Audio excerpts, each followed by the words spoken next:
All right, we forgot. So we're gonna record this and then place it at the beginning of the episode or at the end. I don't know. Hey guys, you remember 1 year ago when we said we promised a high stakes Karuta match between us? Well, it happened, and it will be posted on our Patreon for anybody. You don't need to pay to see it. Absolutely anybody can go see it on our Patreon. It'll be posted within the next week after this podcast episode is posted. You can go to our Twitter and be updated for exactly when it drops. By the time the next podcast episode drops, it will be up on our Patreon. Once again, you do not need to be a patron to go and check it out. It is high stakes. It is dramatic. And we've already recorded it, but let me assure you, the loser is very unhappy. So, hope you guys enjoy that when we drop it. This is Anime Out of Context, a comedy review podcast hosted by a weeb of the highest order, alongside a cynical man who knows nothing about anime. Our show features spoilers, explicit language, and poor fact-checking. Neither of our hosts are experts on any topic, and none of their opinions should be taken as fact. Thank you for listening, and enjoy.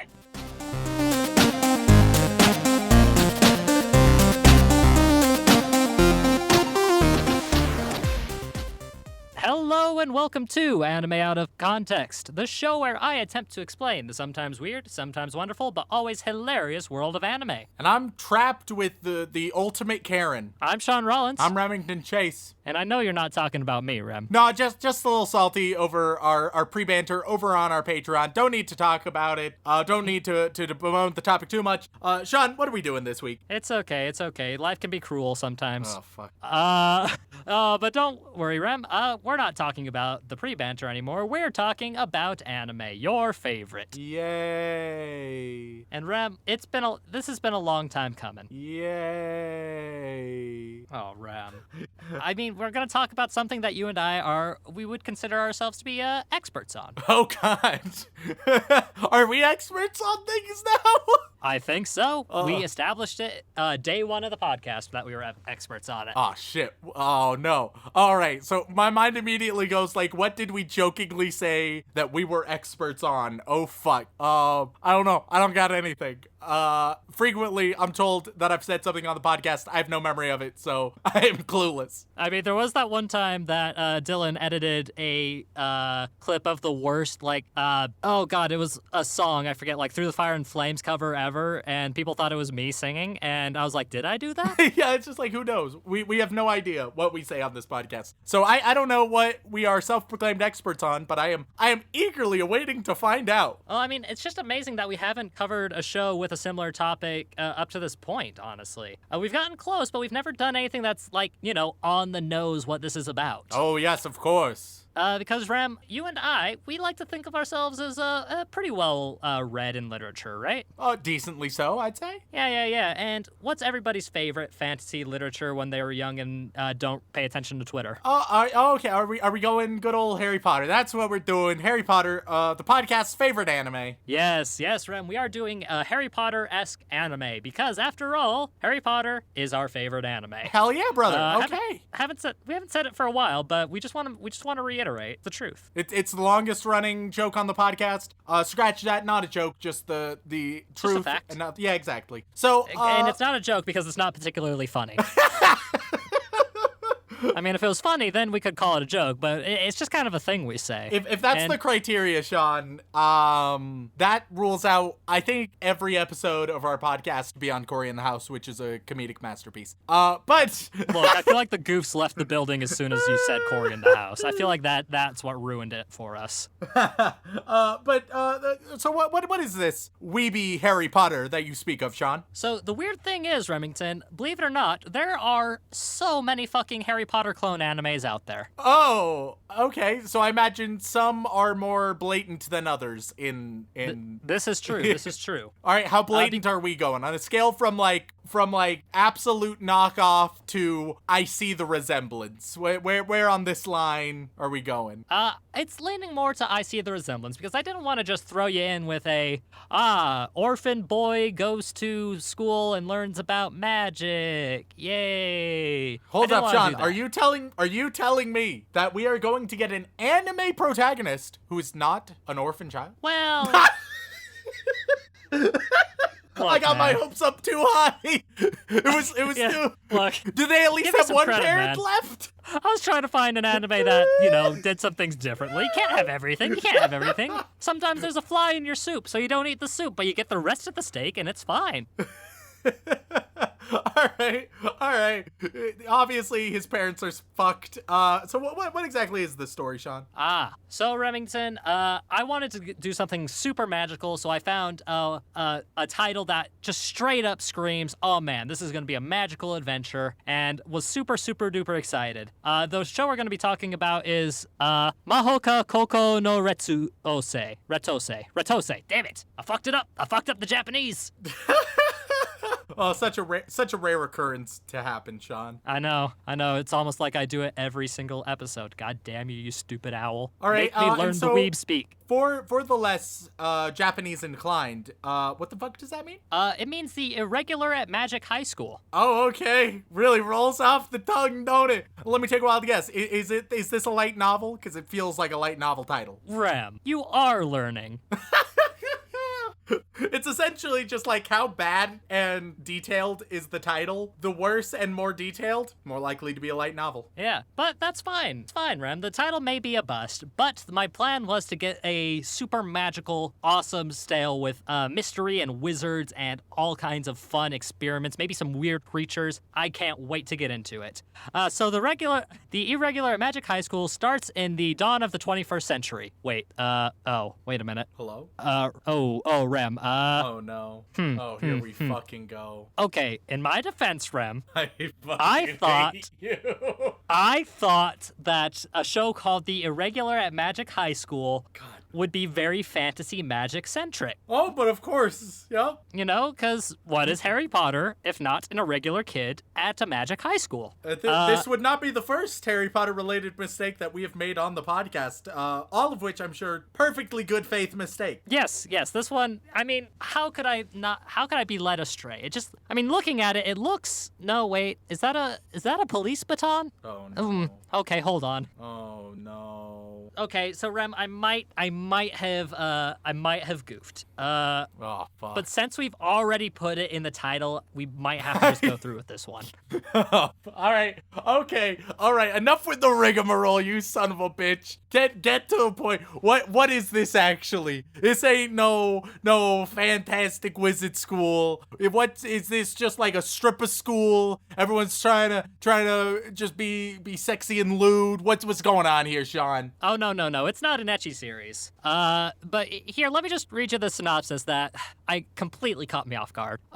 In the dawn of the 21st century, magic, long thought to be folklore and fairy tales, has become a systemized technology and is taught as a technical skill in first high school. Okay. You know what? Actually, that can work. Okay. Yep. The Institute for Magicians, students are segregated into two groups based on their entrance exam scores. Blooms, those who receive high scores, are assigned to the first course, while weeds are reserve students assigned to the second course. What the fuck? That's some fucked up shit. You're like, all right, so we do not want the student. I don't know why. There's a German principle apparently. We do not want the students to feel bad about their scores. So it's not even German. It's just like almost Scandinavian. We do not want the students to feel bad about their scores. So what we do is we more Eastern European than anything. We decide to divide them into categories. We have this class called the good ones, and then we have the other class called the shit stains. So those are the naming conventions we have gone with. We think that this will help them understand their roles. Rem, I feel like Harry Potter could have been much more improved if there were just the two houses, right? You got Gryffindor, the loyal, the true, the brave, the powerful, and then the Hufflepuffs, just the not as good. There's gonna be some people offended at that joke, Sean. And if you're offended by that joke, you're probably Hufflepuff. I mean, yeah. Yeah, so definitely a very clear divide here. So wait, let me take a guess. Yes. So we are actually going to take a perspective from someone who's in the weeds category, but they're actually real good. Not so fast, Rem. Oh. There's actually two main characters. Oh no. All right, one of each then. Yep. How can I do it? How could I figure it out so quickly? I know. You are truly a master Sherlock himself. Let's get you that silly hat so you can wear it around wherever you go, Rem. All right, I so know who- you'd love that. Oh yeah, I fucking love Sherlock Holmes. So who Hey. are our main characters, Sean? Well, our main character, it follows the story of Tatsuya and Miyuki Shiba. Okay, so like a brother and sister deal is what I'm gathering? Yes. All right. They have enrolled in first high school, and upon taking the exam, the prodigious Miyuki, which is the sister, is placed in the first course, while Tatsuya is relegated to the second course. Though his practical test scores and status as a weed show him to be magically inept, he possesses extraordinary technical knowledge, physical combat capabilities, and unique magic techniques, making Tatsuya the irregular at Magic High School. So even though I was wrong with my first guess, I wasn't though. I never said you were wrong. I just said not to be so hasty. Oh God. All right. Okay. Cool. And yeah, so the show is just going through their school life and the things that happen. You know, Cause by the way, there's more than one Magic High School. Oh, of course. Don't get it twisted. Magic is a very common technological advancement here. And apparently, if you suck at magic, you can also just manipulate technology to be good at magic. But that being All right. said, Rem. So here's the thing. Yes? This show is trying to do something interesting, being like essentially like science viewed as a more scientific pursuit, right? Right. And being able to be manipulated in the natural world. Which don't get me Right. wrong, I love that premise. There is one asterisk. By definition, in attempting to do so, your world building and your explanatory power and creativity and consistency in doing those things needs to be pretty up to par. Otherwise, there'll be a lot of really dumb, inconsistent nonsense. Okay, well, hey, maybe this will help improve your opinion. The other reason that I thought this would be a good idea, aside from my honest mistake, of course, was this originally came out in 2014. All right. And it is actually getting its second season finally this fall. Oh, okay. It took 6 years. I mean, yeah, that's not too out of the ordinary for shows, though. Let's be real. Like, fuck, we don't want to talk about how long Tokyo Ghoul fans had to wait and then what they got in return. Oh, man. A Tokyo Ghoul reference 2 weeks in a row? Look, it's the easiest one to compare. I mean, a similar comparison would be One Punch Man Season 2 as well, but that one wasn't as long as a wait. It takes time sometimes. Sometimes a show takes a while to get a second season. Sometimes it never gets a second season. Sure. And sometimes you wish it didn't get a second season. But with that being said, hey, it's topical. People are interested. It's new. It's fresh. So maybe, just maybe, this show will be worth getting into at this point to see what the new season's like. Or maybe this is just a vain attempt at me trying to boost our ratings a little bit. Well, there's only one way to find out. So, with that being said, Remington, let's go in head first. Let's jump into the Irregular at Magic High School. Anyone could have made. Gentlemen, we are back after consuming 5 whole episodes of the Irregular at Magic High School. And Remington, do you feel magical yet? You know what? Not quite. Not the word I would use. No? Sean. Oh, whimsical. You feel whimsical. Ooh, very far from whimsical. No? I don't know if there's an ounce of whimsy in my body right so now. you're mystified. I see. Magic can be very tricky sometimes, Remington. You know, maybe less mystified, more bewildered, astonished, perhaps. Really? Because, Sean, you told me quite a bit about this show, Irregular at Magic High School, already, right? You told me. I told you quite a bit. I feel like I gave you, the brass tacks. You left out a crucial detail, and that's that this week, our listeners may not even know, this was a revisit, as it turns out. Now some people may be confused. We've never covered Irregular at Magic High School, and certainly I've never seen it before. However, boy oh boy, I didn't think he could squeeze Sword Art Online in another episode, but he's done it. He's done it, y'all. Cause that's more or less what this show is. Uh-oh. It's just another Sword Art Online clone. Don't be ridiculous, Remington. This isn't an isekai. This is in the real world. Oh, I'm sorry. Okay, replace Isekai with Special High School, which is entirely original and certainly not its own trope. Take your pick. A little bit of Rosario Vampire, a little bit of My Hero Acca. whatever little school you want it to be, just flavor Sword Art Online with that. I mean, yeah, you could do that. But here's where it gets interesting, Sean. Oh, it gets interesting. And I should note, the comparison I'm going to make, it's going to be a weird one. It probably will be discussed a little bit more on the back half, because at first it'll confuse the fuck out of all y'all. Am I going to be offended, Remington? You won't be.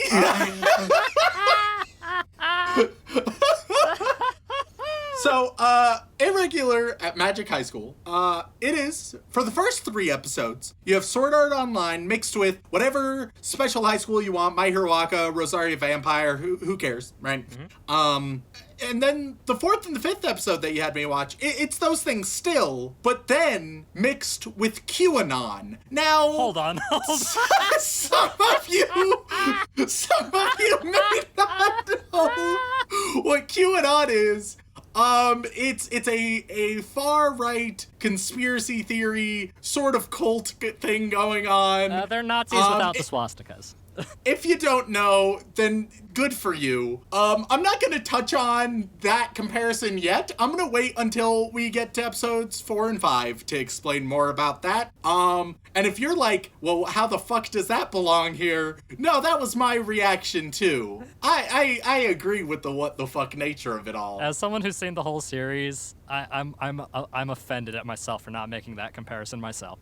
Sean, I just want to, we'll get into it and discuss it a little more, but can you sort of see where I'm coming from a little bit? 100%. All right, cool. So let's get into episode 1. Episode 1, we start out, as with any great story, with just a bundle of exposition.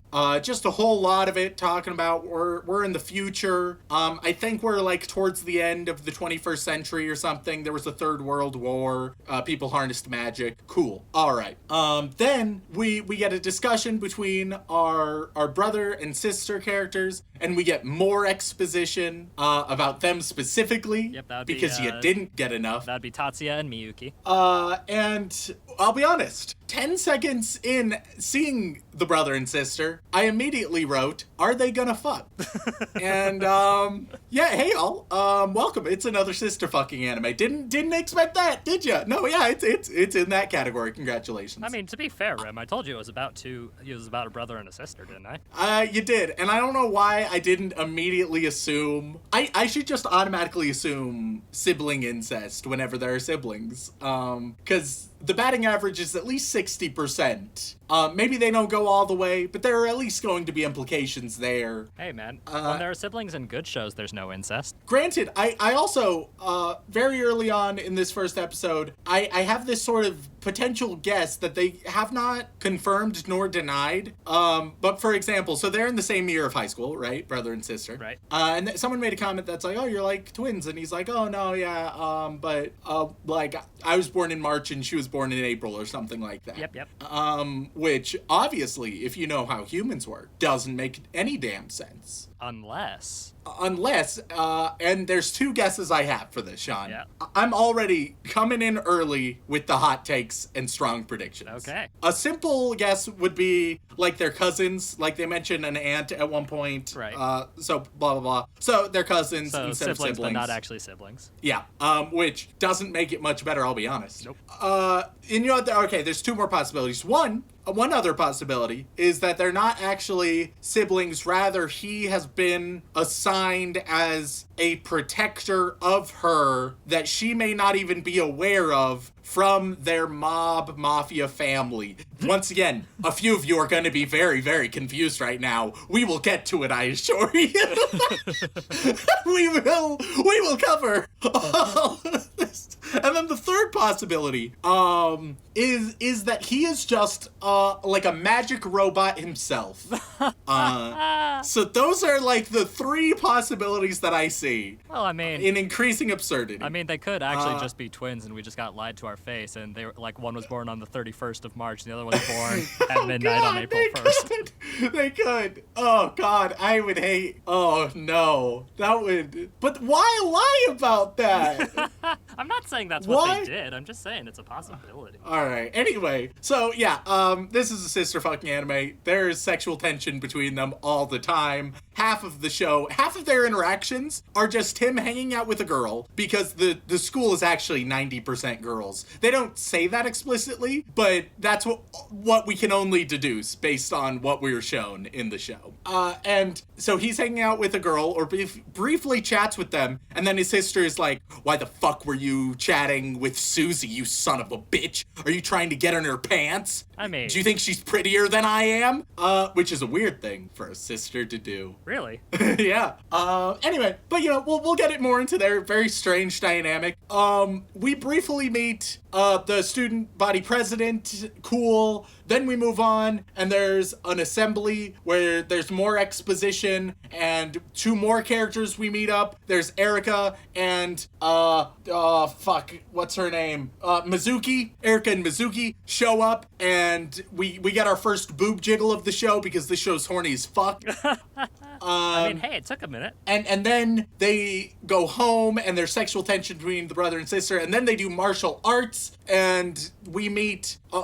So apparently our protagonist, remind me his name? Tatsuya. Tatsuya is a literal ninja. Yep.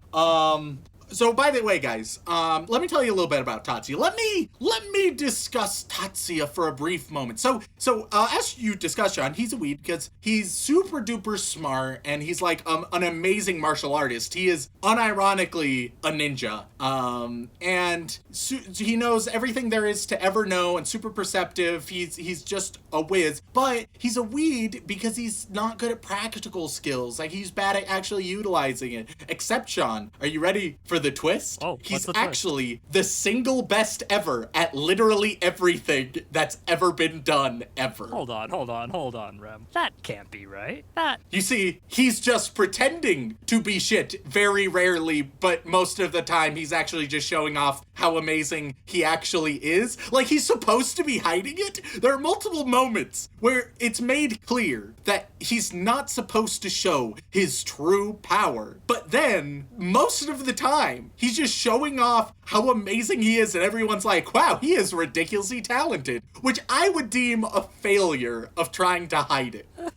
Well, I mean, to be fair, Remington, he's not using, like, practical magic. He's just, using his superior physical ability and his knowledge of how magic works. No, but also he's just superior at magic, too. No. They say he's not superior, Rem. Weren't you listening? They say it, but that's just a lie. He's the most talented man to ever exist. He's the smartest, most physically capable, and most magically capable in the entire world. He has all 3 of those categories unlocked. But Remington, he's a weed. How could he possibly be that good? Well, we'll discuss that when the mafia comes in. Anyway, so then while they're doing martial arts, we meet the teacher, or the shinobi. He's a shinobi. He's not a ninja. He's a shinobi. And it's got some just news for you, bud. That's just what being a ninja is. Like shinobi and ninja is synonymous for the most part. Well, yeah, but he specifies he's not a ninja and that he's a shinobi, so he's the one to make the distinction. And he's just bald. Which one? One sec, let me Google. Okay, yeah, perfect. He's just bald Jiraiya. By that I mean he's just a bald version of a ninja sensei pervert. I am actually impressed. I know you used Google just then, but I am impressed that you were able to pull that. What can I say? I remembered that there was a pervy sensei. I put in Naruto perv, and it auto-completed pervy sensei for me, so it knew what I was going for. A very beloved character, by the way. So, that completely original idea of having a completely perverted teacher character, which, oh god. Anyway, moving on. Then we meet a new character who I don't think he's mattered since he showed up. His name is Leo. He has some weird interactions with Erica, and it's like they're obviously gonna fuck at some point. He Literally this is for at one young point. Adults. This isn't I'm sorry. lewd adult program. It's gonna be implied that they fuck at some point. But then Leo shows up at the cafeteria table with all of them right after they all fought, and he straight up, like, Leo himself is like, I don't don't even know why I'm eating with all of you right now, because yeah, it doesn't make sense with the scene we just saw. Also, to some of our listeners, especially those who haven't watched Irregular at Magic High School, you may be feeling a little bit overwhelmed at the sheer number of characters I have brought up in episode 1, and I have not even listed all of them, mind you. Yes. Yup. Do they matter? Not really. Not thus far, at least. So, but boy, oh boy, every episode you will be introduced to multiple characters that it feels like you should just know already, which is rough.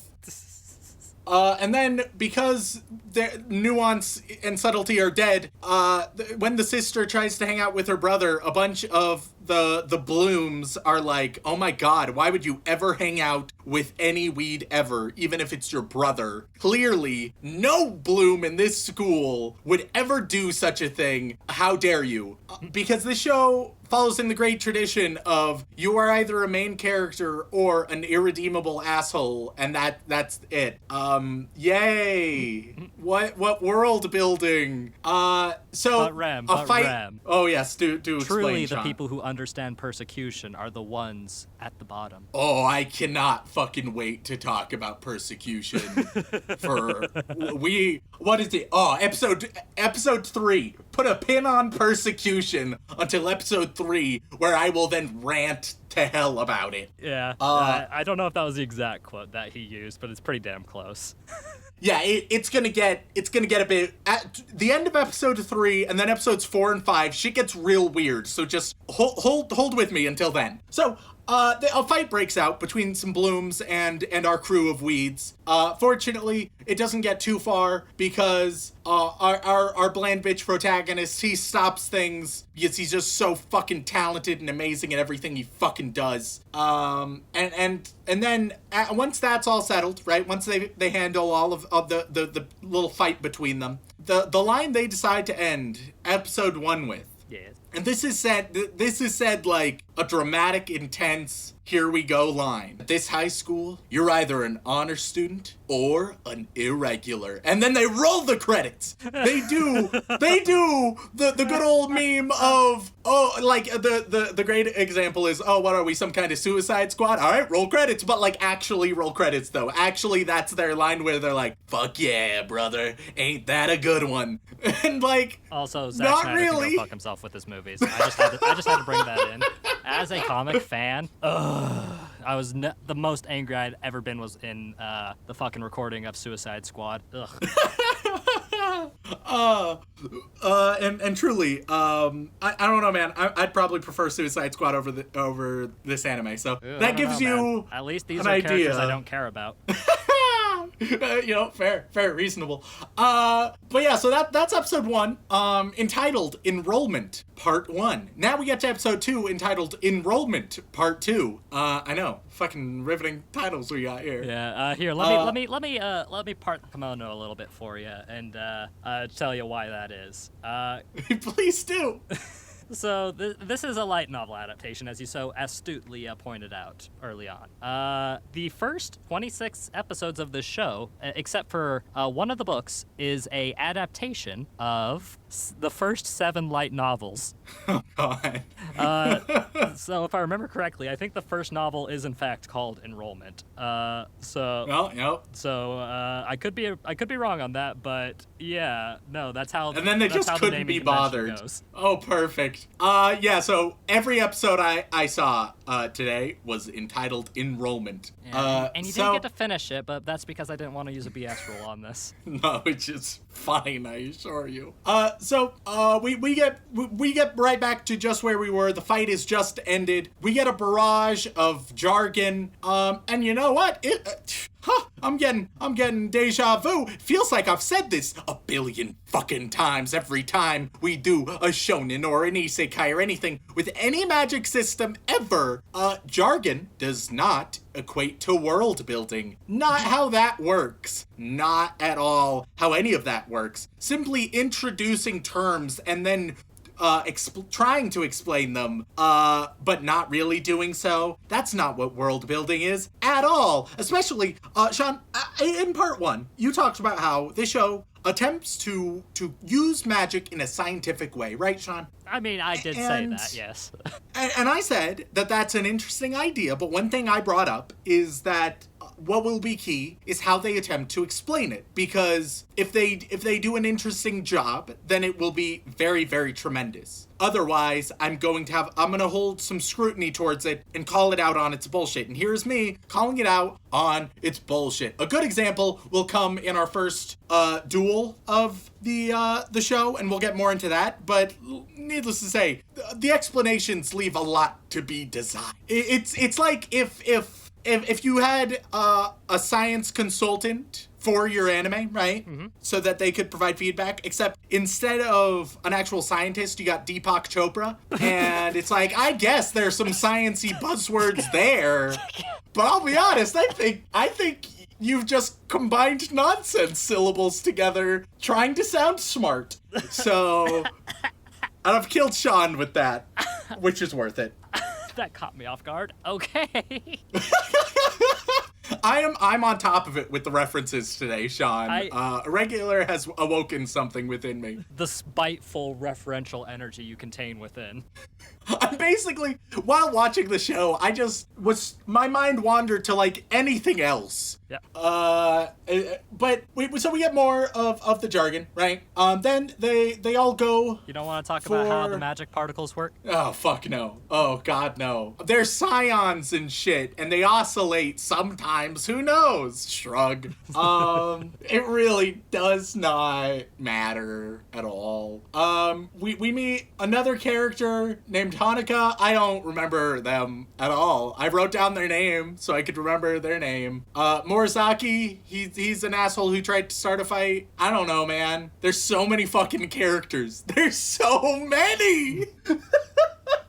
Just in this episode, right? So last episode, I introduced you all to obviously the brother, the sister, there's Sagusa, there's Erika, there's Mizuka, there was the martial arts teacher, there was Leo, along with a couple others. In episode 2, we get introduced to Morizaki, Hanukkah, Rin, Mary, Azusa, Gyobu. It's too fucking much. It's too fucking, and we don't even get, like, good introductions. Just like, here's this character, here's that character, here's this character. All right, let's go. I can't keep up with them. There's too many.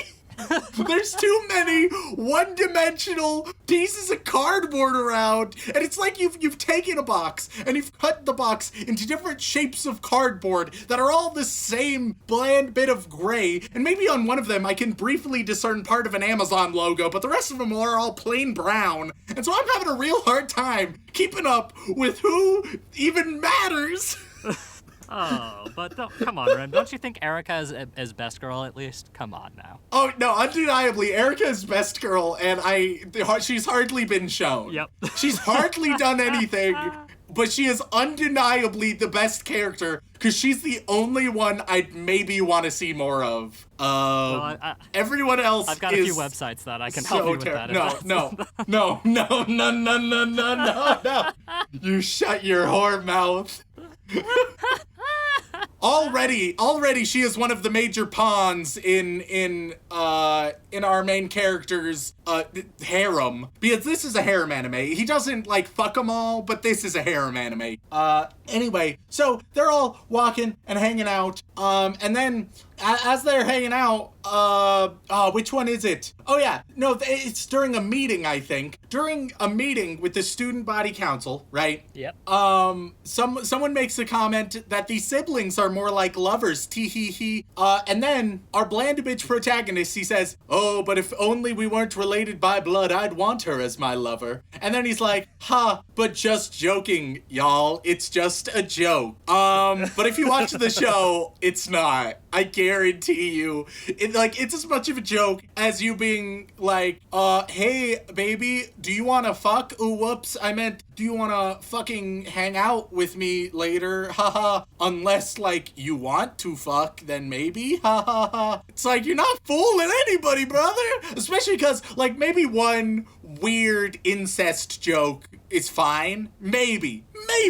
But no, they do this all the time, in public and in private. And I don't know how many, like, oh man, I want to fuck my sister jokes you can have before it's just like, hey, bud, I know you want to fuck your sister. It's not, you're not hiding anything. Like, it's not even subtle. What are you doing, Step Irregular?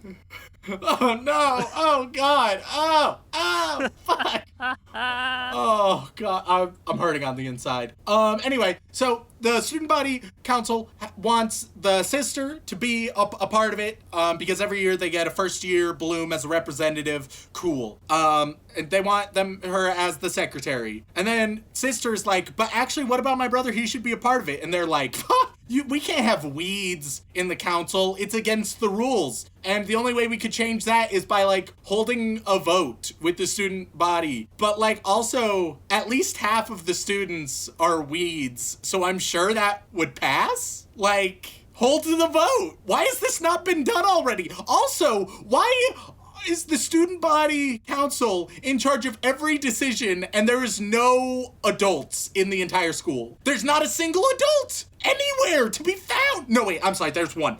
There's been one adult that's shown up that I can remember. And it was a psychologist who our protagonist wanted to fuck. And that was like the adult in the school. I mean, there are other adults, but who cares about those stinky adults when you can be a cool anime protagonist? Why are students in charge of, like, literally everything in the school? Like, do they own the school?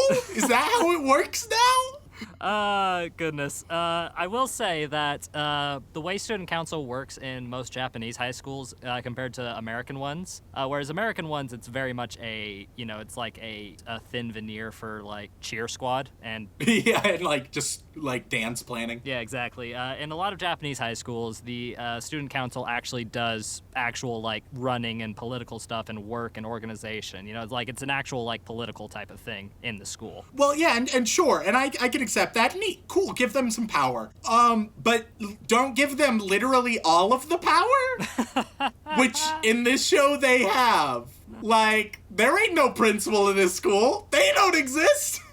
Oh, I mean, they do. They're just not nobody higher up yet. making these decisions. It's so ridiculous. Anyway, so apparently they just haven't held a vote for some reason, and they make it sound like this impossible obstacle, but, like, even if every single bloom we've ever seen that isn't a main character has been the most prejudicial asshole around because subtlety is dead, I still think you'd have enough weeds who are like, yeah, we would like it if we weren't barred from positions of authority and power. If there was not systemic discrimination against us, that'd be swell. But they treat it as like, oh no, a vote, that'd be impossible, so don't worry about it. Good to know. What the fuck? What the fuck?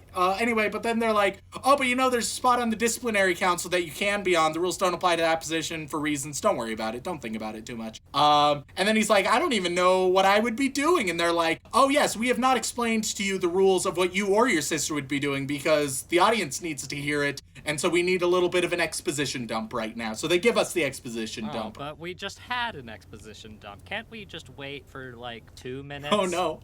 Oh, no, Sean. No.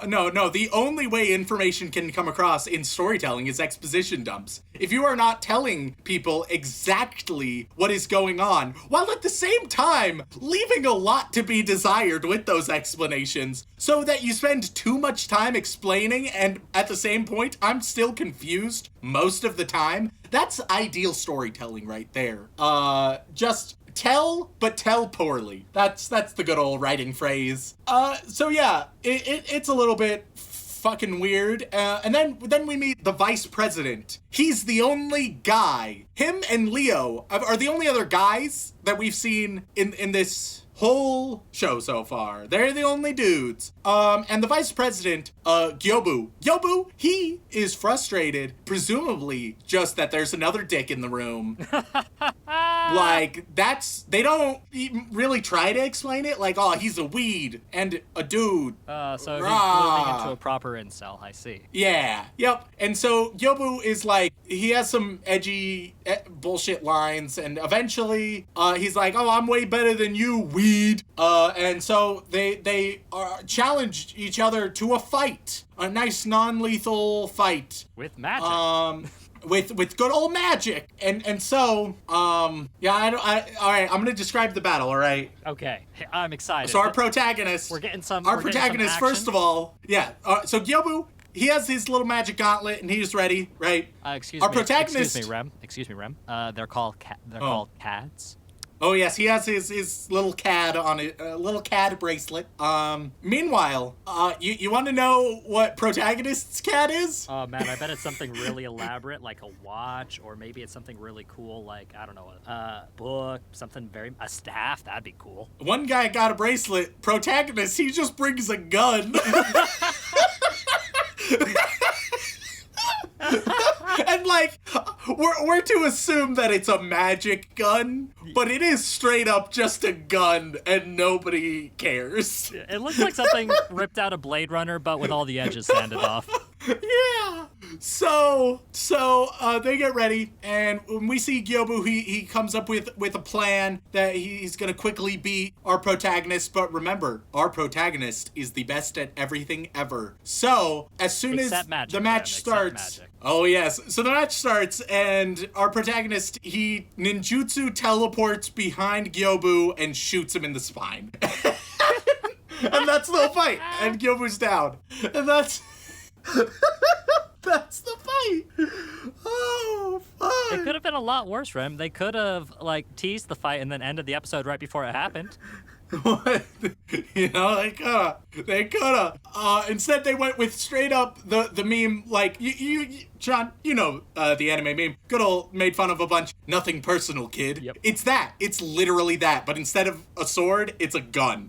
That's literally how this fight goes. And then they're like, wow, how did you do that? We're into episode 3 now because it just continues seamlessly. How'd you do that with your gun? And he's like, well, see, I have a multi-variable Taurus Silver CAD from one of the girls that's like, oh my god, from Taurus Silver, the esteemed creator of like one-of-a-kind amazing CADs that like no one else can get, which once again, shouldn't you be hiding your power and like your one-of-a-kind magic bullshit if you're trying to? But no, fuck it, don't worry about it. But they're like, but still, how did you do it? And he's like, oh, well, one of the variables I changed was the oscillation, so that with the oscillations 3 at a time, but all of them matching at once at the same time, creating a sense that's similar to seasickness within him, so severe that he ends up passing out. Rem? Yeah. I think there's something wrong, because... Oh, wait, I didn't mention the scions. It's about the scion oscillations. All right, continue, Sean. Yeah, no, I think there's something wrong, because during that whole explanation, I was listening at first, and well, my nose just started bleeding, and... I think I might have had an aneurysm from over jargon. Yeah, no, once again, I can't even capture all of the jargon they use, because I don't have it all memorized. It's so ridiculous, the amount they use to bullshit their way through it. And I'm sure a lot of people are like, oh my god, such great explanations. I really appreciate it. No, it's so bad. It's so bad. It hurts me deeply inside. I mean, it might have been fine if we had been drip-fed this throughout the entire season. Maybe, but genuinely, every episode, they build on like 1 or 2 things that they've already established, and then they introduce like 12 new things. Yeah. It's impossible to keep up with. Like, just, good lord, build up what you have instead of bringing new things. Irregular Magic High School is like the 5-year-old who gets a new toy every goddamn week, and he never plays with any of his old toys. He'll play with the toy for a couple days and then be like, I want a new one, and it's like, well, you know, you could enjoy the ones you fucking have already, you little fucking brat. And it just, oh my god. I'm sensing some heavy repressed brother energy right now. This is. Yeah, I'm just losing my mind now. At one point they're like, did you cast a speed spell on yourself beforehand? And he's like, no, I just do ninjutsu. I am faster than magic because I'm a goddamn ninja. And that's that's how it is explained. He's just that fucking good. I'm not lying when I say he is the smartest He's the most physically capable, and he's the most magically capable in the world at all. Nah, except he's not. He's not that great at magic, Rem. We got. Look. Oh yeah, he's no good at the practical abilities. We get a little scene that's like disciplinary organization of the room, right? Now that our protagonist is a part of it. And then two of the other disciplinary officers, they walk in, and I swear to God, these motherfuckers walk in with some magic Nazi armbands. Okay, hold on. I need to bite this one in the bud before we get too far into it. Pull up a picture. Pull up a picture, damn you. Okay, yes, I will say that. They do look like that. They are reminiscent of that. But Rem, in Japan, in a lot of Japan schools, a signifier of their like council position or disciplinary position is usually via a removable armband. But does it need to look Does it need to look the way it does, though, I mean, Sean? Look, I'm not gonna deny there's a certain SS quality to them, but generally speaking, like the armbands themselves are definitely a thing. It's just the design they chose was a little unfortunate. It doesn't help that we're about to delve into the politics of the matter in episode 4 and 5, but we'll get there in a moment. Continuing on, we had another scene at home with the brother and sister has to get scanned for like magic reasons, so she needs to be almost naked, but not fully naked, just mostly naked, so she can get scanned. And then she puts on her loose robe again, and then she's like, "Hey brother," and then she presses her boobs on him and she's like, "Hey baby, want some fuck?" And then she's like, "Have you been texting other girls? Do you think they're prettier than I am? Oh my God, I fucking hate you." And she knocks him out with magic. And that's a thing that happens. So, yup, there we are. Mm-hmm. We get a brief disciplinary council scene where they're justifying why protagonist is on the council, and they're like, "Well, yeah, and you know, he beat Gyobu," and they're like, "Gyobu? You mean the man who has been undefeated in any fight ever? That Gyobu? Wow, I can't believe he must be so talented to do that. Thanks. Cool." And they have to tell us this. They have to explain this to us, and that he's undefeated, because otherwise, the audience, we would have no idea, because once again, the battle lasted half a second. So you need to know just how overpowered he was. Look, Rem, we got, we got a little bit of exposition. He's from a very powerful family, so of course he'd be strong, right? Oh, yes, but of course, we haven't even, up till now, we have not learned, about, like, the families going on. Here, we finally have learned a little bit about the families, because he's from a super cool family, but I am amazed at, like, the amount of time they spend blatantly explaining and expositing, while at the same time leaving so much uncovered, and the pacing is just absurdly bad. So we get scene. It's like club week or whatever, you know. Try to join my club, etc. We've seen this in anime a few times, and Erica, the short red-haired girl, she's in the middle of like 12 clubs, all yanking and tugging at her, being like, "Well, I want you in my club because you're cute and you don't have a say in the matter." And so there's like a dozen people all trying to do that. Protagonist, so chivalrous, he saves her magically and rushes her away. But wouldn't you know it, as he was rushing her away, her top button came undone. Really showing off that cleavage. Hoo-hoo! Ho-ho! Hey boys! Hey dudes! How you like that? Ho-ho! Which is not great. I will say, I am picturing just you in that outfit, like unbuttoning your top button and just and saying those exact lines to people. I like to see that. Dude, I could rock that outfit. Oh, which I should know. You know what, Sean? Let's briefly discuss the outfits. Oh, yes. I was wondering if you're going to bring this up. Here's what I'm going to say. I think this show gets like a 30% boost from the weebs when it comes to ratings, solely because I think a lot of weebs are like, I can cosplay that.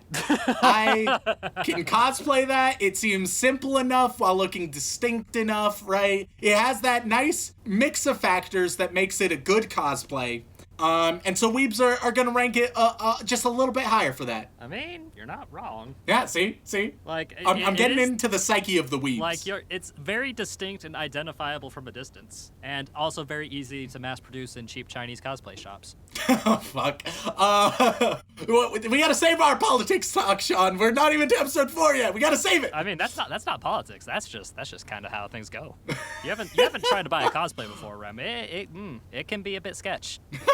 So, Erica is like, oh my god, don't look at my chest. But, maybe let's go do something together. So, she brings him to, like, a little sword dojo, because she does swordsmanship. And we see a standoff between the Kendo Club and the Kenjutsu Club, which is the Kendo Club, but, like, with magic. Yep. And so the captains of them, they're arguing, and they decide they're gonna fight it out. And the Kendo Club girl, she beats Kenjutsu Club dude. It's Mibu and Kirihara. So I'm Mibu running out wins. of brain space for all but these then, names, Rem. dude, you have no fucking idea. I've not even listed them all. So Mibu wins. But then Kirihara is like, all right, I'm gonna use magic to turn my kendo stick into like an actual sword, and I'm going to try to murder you now. Fortunately, don't you worry about that. Anytime there's a pair of breasts without any personality or relevance, we got our bland bitch protagonist to save them in some feigned notion of chivalry. So he shows up, he's on the disciplinary council, and he immediately shuts it down. A bunch of Kenjutsu cronies, they show up. He shuts all of them down too, because he's just that fucking good. Saves Mibu. There we go. And then we end the episode with Mibu being like, oh wow, Captain, he's just so good, isn't he? Wow, oh my god, he's the best ever. And the captain of the Kendo team is like, yeah. And that's how we end. We don't know who the captain is. But, like, apparently he's relevant now. I mean, he's relevant-ish later, kind of. All right. Really. So then we get to episode 4. Episode 4, we're introduced to Jumanji. I can't remember who Jumanji is. I don't know. I wrote down the name. I don't know the person. I don't know. What year is it? There's too many, man. Oh, wait, Jumanji, he's, like, above the disciplinary council. I think that's him. He's the big buff dude that the Blade Bitch protagonist gets a stiffy for and is like, oh, God, he's so fucking ripped.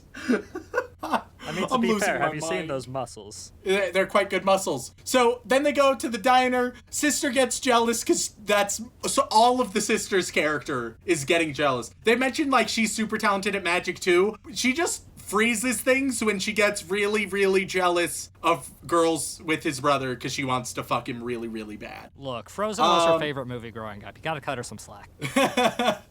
Then at the diner, once again, the brother and sister are like, oh yeah, we totally want to fuck each other. Man, we want to fuck all day, every day. And their friends are like, ha ha ha, what fun, what silly humor we have here. Except for one, which is like, I don't know if they're joking. And they're like, what? You are so silly. How could you think they weren't joking, you imbecile?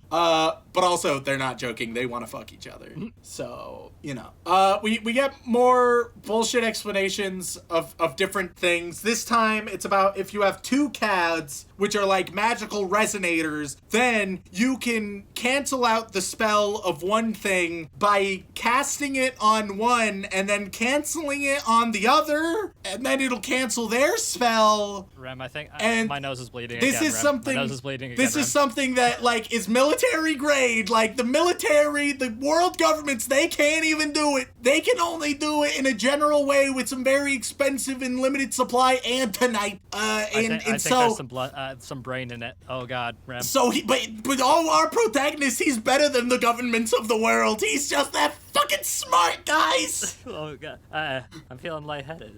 Is Lore supposed to do this to a guy? I don't know, man. All right, wait. So now finally, here we go. Let's get political. Weirdly, so Mibu, the kendo stick girl, she meets up with protagonist. And they're hanging out, and she's like, you know, it's bullshit how they treat the weeds and, like, any non-magical extracurricular pretty fucked up. Which, like, yeah, no, from what we've seen, truth. Though I'll be honest, this Mibu sort of argues, she's like, I want to be appreciated for my swordsmanship. And I don't know many high schools that your swordsmanship will be a significant grading factor. And I don't know, go to a dojo probably. But other than that, her points are pretty good. I mean, there's a lot of kendo clubs in Japanese high schools. Yeah. So we have that brief chat where she's like, it's bullshit, and you know what, me and some of the other non-magic clubs, we're gonna get together. Basically, they're gonna unionize. They're gonna get together and be like, hey, we want better treatment. Which, you know, cool. All right, start a little non-magic union. I support it. Especially because, as we've seen, there's some hardcore discrimination, as the show has made super evident, and the school is doing nothing to stop it. Like, the student body president is like, I don't like when you use that word, but, like, there's no punishments or anything. So it's like, whatever. I guess don't say it in front of her is her message, but, like, continue on with the discrimination out of her sight. Nonetheless, we get a little council meeting about all of that, right? And during that council chat, we are introduced to Blanche. We're not told what Blanche is yet, so I'm gonna wait, but we're told that it is an anti-magic organization that's top secret, and our protagonist shouldn't know anything about it. Blanche. But also, everybody in the room knows something about it, even though I don't know, it's weird. So skipping over that, then we have a visit to the psychologist. This is the one I mentioned earlier. The one adult we ever see at the school. She's dressed very provocatively, and our protagonist is like, wow, Miss Ono, you are dressed very provocatively, which is not something you say in that position. And then later she's like, oh, by the way, are you dating me, boo? Oh my god. Which you shouldn't say to a student. It's a very weird conversation that doesn't go anywhere. It just exists. Yeah. So moving on from that, because it didn't matter. I will say, Rem, back to Blanche, real quick. Oh, no, yeah, we're about to get to the explanation about Blanche. Yeah, I feel like they could have chosen a better name. Well, they sort of mention a different organization as well. That's like a sub-organization of Blanche. That's Égalité, you know, yep. French Revolution style. And now shit goes real weird.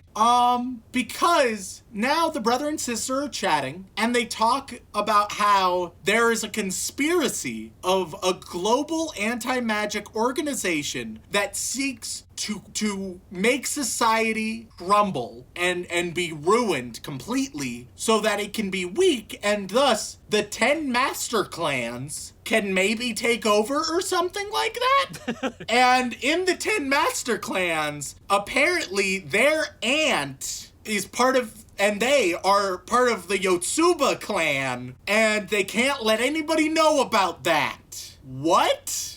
What the? Look, man. What? Look, things were getting stale. We needed some political intrigue. So now we get to the QAnon comparison. But we live in Irregular. In Irregular, it's as if QAnon was like right though, right? So it's like they're here to crumble our society to rubble and ruin every element of it. Just completely fuck it up. So then a few of the elite, a few of the deep state can then take over from the dust, right? It's just, what the fuck is happening? What is this? And it's like, we don't get much motivations. Like, they explicitly say, oh yeah, the anti-magic organization, they pretend to uphold these principles like equality and freedom, but they don't. They don't really go further than that. They are just like, but no. It's so fucking weird. Yeah. It's so weird. Also, Blanche just means white or to make white. So I'm not a big fan of that personally. I feel like that's not the best message you want to send. Also, that's used in cooking. All right, so let's get weirder. We get to episode 5. We get another chat with Mibu, right? Who's essentially trying to unionize, and at this point, it's been implied, though not outright stated. It's unclear whether she is like a part of Blanche or if she is just like swept up in it, right? It's unclear, but she's like, yeah, so are you with us or not? Because obviously we want like the single most capable person to ever live on our side. And then we have a truly bewildering conversation that, like, my best comparison is like a union busting propaganda video from Walmart, right? That's gonna be my best analogy to this, which once again, you may think, well, that's very weird. What are you talking about? Watch this scene, because we have our protagonist who's like, all right, Mibu, well, what would you want them to change? I mean, the only real difference between the blooms and the weeds is that the blooms get better and more instructors. So would you change that? And Mibu's like, no, I guess I wouldn't. And he's like, and the extracurriculars, they're actually treated all of the same. I mean, sure, there's this discrimination, but what, do you expect them to actually do something about that? And Mibu apparently has never considered anything. So she just like shrugs and she's like, I don't know. Well, maybe we weren't doing it for a good reason after all. Like, I don't know what they're trying. It's so weird. To be fair, Remington, you don't have much time to think about politics when you're thinking about how hot your brother is. No, but this is not the sister, Sean. This is Mibu. She's not thinking, Oh, right. she might have a brother she wants to fuck. See, I forgot because there's too many damn characters. No, the sister has been irrelevant up till now and still is. She's not a part of this discussion. So Mibu decides to go ahead with it anyway, and the anti-magic, the different clubs that don't do magic, they hold themselves up in the broadcast room, and they go over the intercom and they're like, hey, we want to negotiate. So the student body council, they cut the power and they go outside the door, but the broadcast door's locked. That happens in like 10 seconds, all of that. And it's like, oh man, we don't want to use magic to break in. That might not be good. Whatever could we do? And so protagonist is like, oh no, I got the bitch's phone number. I can just call her. So he calls her and is like, hey, are you just in the broadcast room right now? And she's like, yeah. And he's like, well, everyone's willing to negotiate with you and we're guaranteeing your freedom. So like there won't be ramifications. And so all of the club members come out ready to negotiate. And then they all get arrested except for Mibu because they promised. Because our protagonist, you see, Sean, he promised her freedom, not anybody else's. And I'm genuinely confused at this point. Like, are we supposed to be like, wow, how clever? And are we supposed to be rooting for the student body council and our protagonist here? Because the show makes it seem like we're really supposed to be rooting for them. But it's so weird because I don't think I'm on their side. I think that with the blatant discrimination on multiple levels, like, yeah, no, that's all fair and reasonable. So, like, maybe Brad, have a conversation your about anarchist it. colors are showing once again. Oh man, that great anarchist principle, the radical anarchist principle of like, hey, maybe we stop being an asshole, especially on a systemic level, though. How are you ever supposed to get anything done, Rem? I know, it's fucking wild. So that's a weird bit, but then they're like, all right, we'll hold an open forum tomorrow, and the student body president will be the only one speaking from their side, and then whoever wants to. But also, it's less of an open forum and more of just like her debating this one dude when it comes to that. In the meantime, don't worry about that. We have a scene where they ask the shinobi about this specific clan that the captain of the kendo team, you remember him? That he's in, and it's associated with the anti-magic organizations. And the shinobi, he just knows all this stuff because we need someone to explain it to us. Hey, man. Meanwhile, I'm gonna talk to somebody, I'm gonna talk to the ninja master. They're like, oh boy, I hope the open forum goes well and that they don't have anything nasty planned. And then we get a shot of a cult-like gathering where the anti-magic people are handing out rings to each other in a candlelit abandoned building.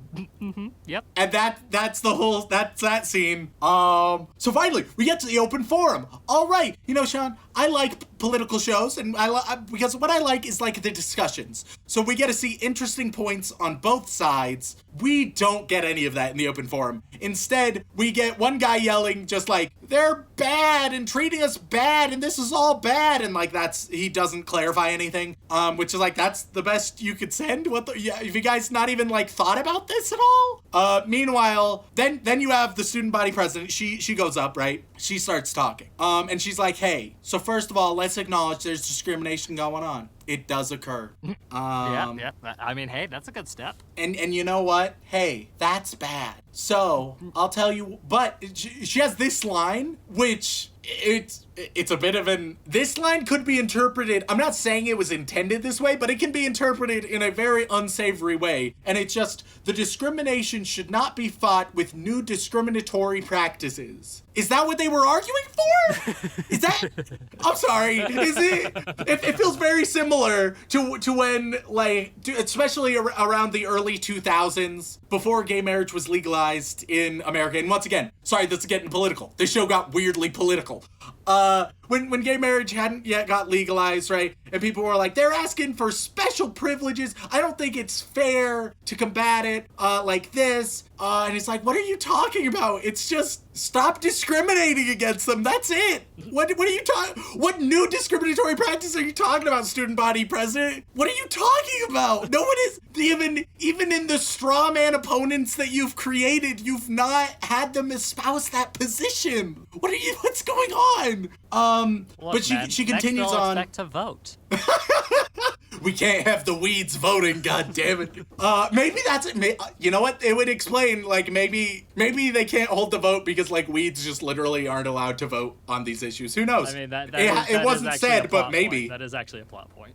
Oh my god, dude. But they bring up, hey, student body president is like, one thing that I'm going to work to fix. Right now, weeds are not allowed in the student body council. But when I am done being student body president and when I'm leaving, the last thing I'll do is hold a vote to maybe allow them to. Excuse me? Why not now? Why? She emphasizes that it'll be once she is done, then she will do it. But, like, why not just do it now? No, it's not the right time. It's not the right time. What the fuck? They need to prove themselves. So then, Sean, there's an explosion, and suddenly it's Rainbow Six Siege. Because now we get an applause for the student body president and everybody, from the hyper prejudicial Blooms to the weeds, who I feel like this speech shouldn't have done as much for. Basically, I don't think anybody should have liked this speech, but everyone loves it. Applause all around, standing ovation. People love it. Boom, explosion. Then a tear gas grenade gets thrown through a window, and a bunch of people in gas masks with guns show up, and then a motherfucker with a goddamn rocket launcher, he's there, and more people hopping out of big trucks with more guns. They're all showing up, and they're doing a siege on the school because they're the anti-magic baddies, and boy are they baddies for some reason. And Tachanka is set up in the corner with his turret again. And that's how the episode ends. That's how the episode ends, Sean. Yeah. What the fuck is this show? First of all, let me say, I didn't like this show for the first 3 episodes. In the 4th and 5th episode, I still hated it. I was just also, like, tilted off the face of the planet by what I'm going to generously call some confused politics. I don't know if it knows, like, the message it's trying to send. It feels like it's trying to be profound, but it's just so weird and conspiratorial, and it feels like its explanations are not great. And it's like, basically, here's a comparison, Sean. Yes. Avatar: The Last Airbender. Ooh, one of my favorite Let's talk shows. about either a good bit of Legend of Korra, or if you remember Jet from the original series, right? Jet, very good character. There's some good discussions in both Avatar and Legend of Korra, essentially about the mistreatment of non-benders by benders, right? And how do we overcome that oppression? And both explore overcoming oppression, but in a non-ideal way in of itself, and how these issues they can be complicated. They're not always black and white. We should strive to fight for good, but we should also be mindful for how we should fight towards it, right? And there was some good nuance in those shows. This show, I don't know if it's even like, I guess it pretends to have the nuance, but it ends up just being like, stop whinging about our obviously discriminatory school. Fuck off and stop whining about it. It's actually not a big deal. Which is not it's not the nuance that the situation should be handled with, I think. Bit of a weird choice on that one. Bit of a weird one. You know, Remington, I feel like, overall, I just feel like you're missing the point, man.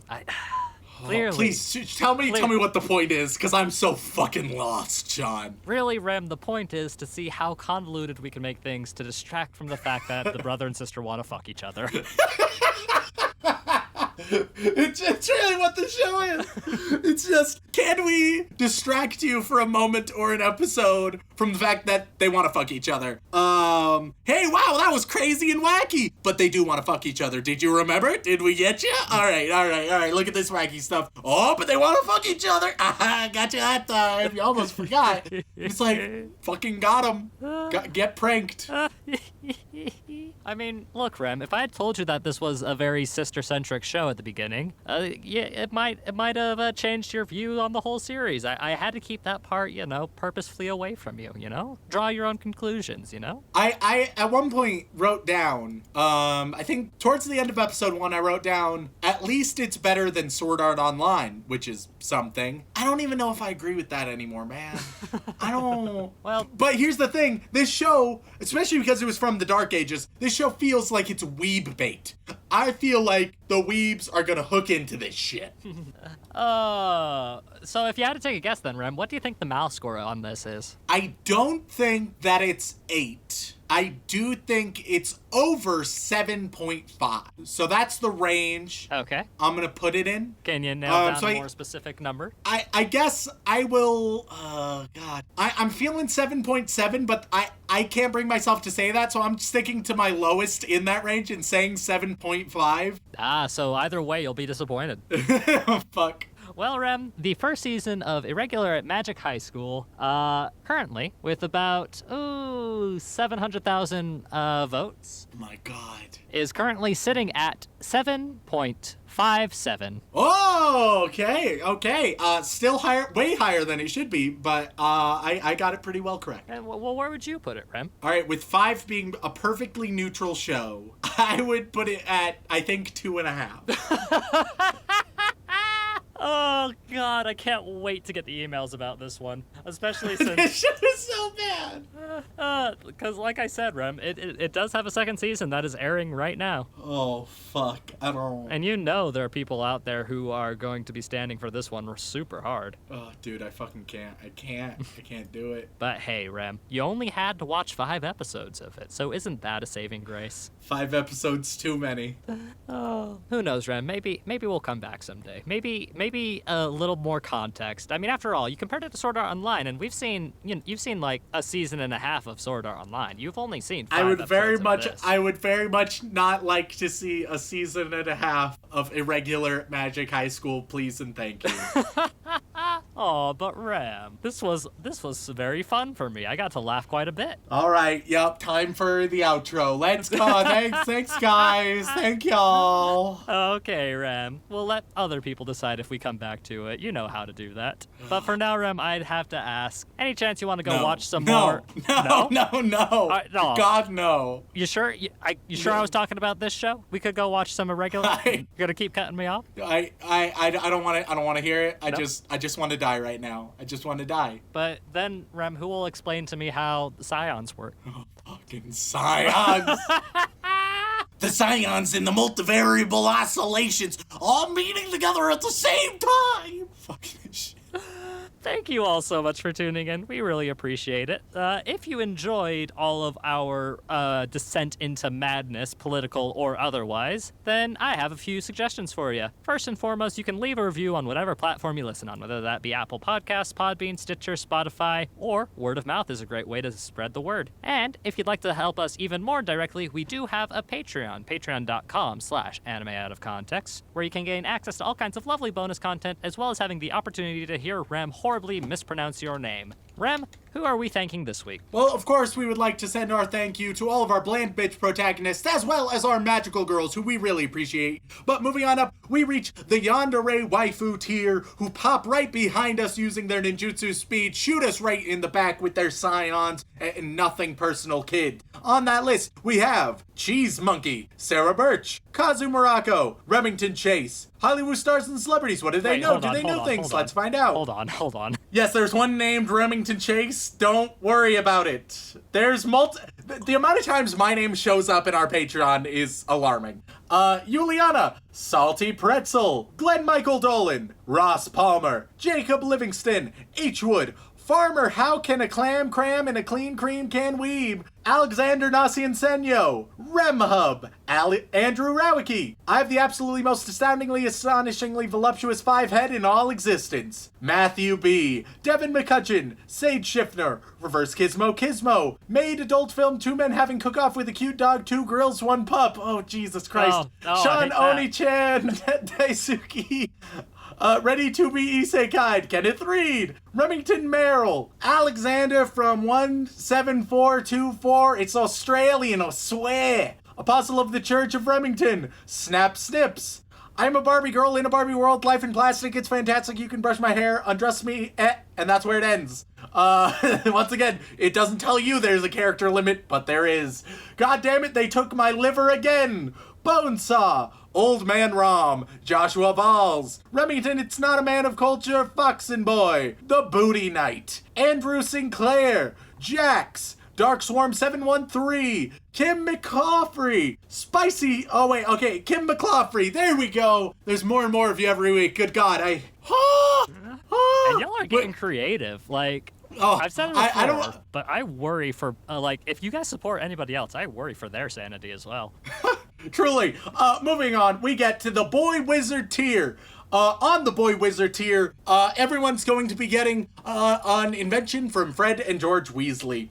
So we're moving over to Hogwarts. Spicy hot take. Congratulations, you are leaving with a pair of extendable ears. Ooh, that's a good one. Their ears, they're extendable. You get to hear more. It's cool. It's just like a microphone, basically, but an ear. I mean, yeah, but it's magical. Delina, right? It is magical. Delina Perez. Delina, you are getting, this is a good one. You know poo. The tagline, the constipation sensation that's gripping the nation. Pretty self-explanatory, I'll be honest. You know poo. Miguel DeLeon. Miguel, you're getting one of their most marvelous inventions, the portable swamp. If you ever wanted to feel like Shrek on the go, portable swamp, it's for you, Miguel. Then we have Pilkster, the Symphogear advocate. Pilkster, it's your lucky day. You are getting, possibly their most famous invention, Weasley's Wildfire Whiz-Bangs. They're magical fireworks, basically, so enjoy those. There's Rare I'm Gonna Simp PBK Euphonium Until It's Reviewed Kumiko. You are getting the Decoy Detonator. It's like it's a sound grenade. It's just... Yeah, no, it's just a sound grenade, mate. Feels a little bit less magical. It has magic, but it's unnecessary magic. I don't know, man. Sorry about that. To be fair, the You-Know-Poo is just a glorified constipator, you know? It's true. Then we have Juan Joritos or Juan Joritos. I want to say Joritos to consistency. So Juan Joritos. You get... you know what? You get the boxing telescope. A nice little prank to play on your friends. They look through it, boom, get a punch to the eye. A little bit more violent than necessary, but there you go. Wasn't that one of the Killer rejected Queen. ones? Maybe, I don't know. I can't remember. All I have is a list, Sean. Well, you don't have... I don't remember the whole lore. Unfortunately, I do. So, Killer Queen Requiem, you get the skiving snack boxes. You know, we're all on the go and need some snacks sometimes. So there you go, a skiving snack box, but actually, it's just a way to get out of school in myriad ways. We have Enrique Perez Torres. I don't know if there's enough inventions here. Enrique, you get the patented daydream charm for when you want to daydream in class, though it might be a little bit obvious that you will be like drooling and stuff, but don't worry about it, because you'll be daydreaming in class. Shit, we're out, and we still have so many more. Wait, what about the little pick-me puffs? Is that not... All right. No, sure, why not? MT, the poet, you get the Pygmy Puffs. Congratulations. I need another list. Oh god, how many do you have left? Hold on a sec. Okay, I have a new list. No, it's an empty list. Oh wait, I have a new list. Okay, I have another list. I got another list. Okay.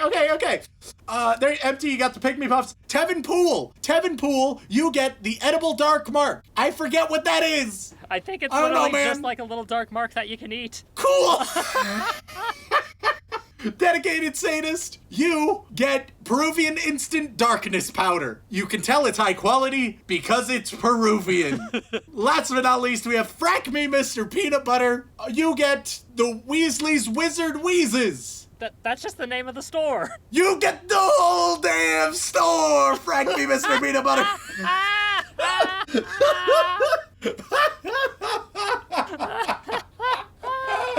Oh, God, I didn't know there were that many. I'm sorry. I didn't prepare adequately. All right, and so we have one final tier. Of course, the Chef Namusco tier, the highest of all tiers, going to Corey in the house, getting to the White House. And for all of you guys, we talked a lot about jargon on this program. I also, I mentioned Deepak Chopra. So each of you are going to get a randomly generated Wisdom of Chopra quote. It's not Chopra, but it may as well be.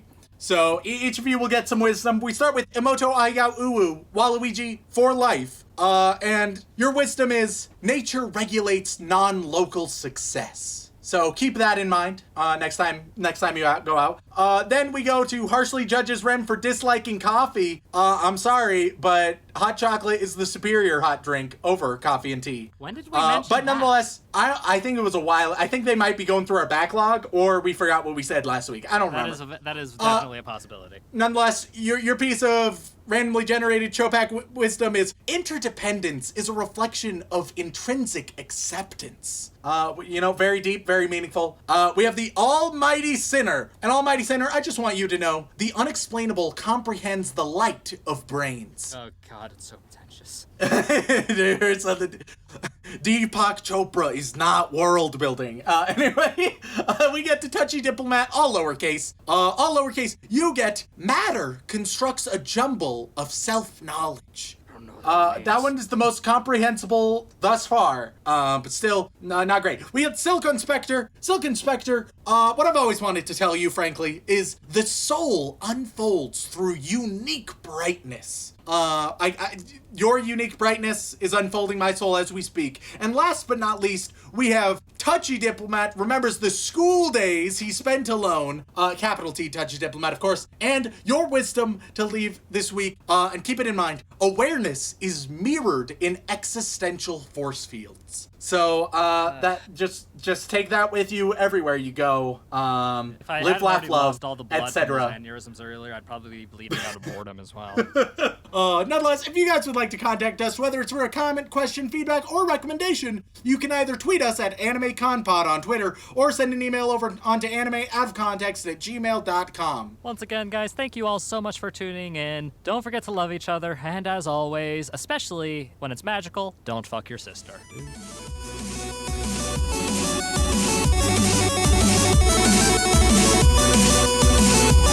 Yeah, I actually wasn't planning on this. I was just kind of consuming a single penis because I figured that's what you'd throw down my throat again. So I was just trying to see if there was anything like, I don't know, like a way I could mentally prepare myself or something.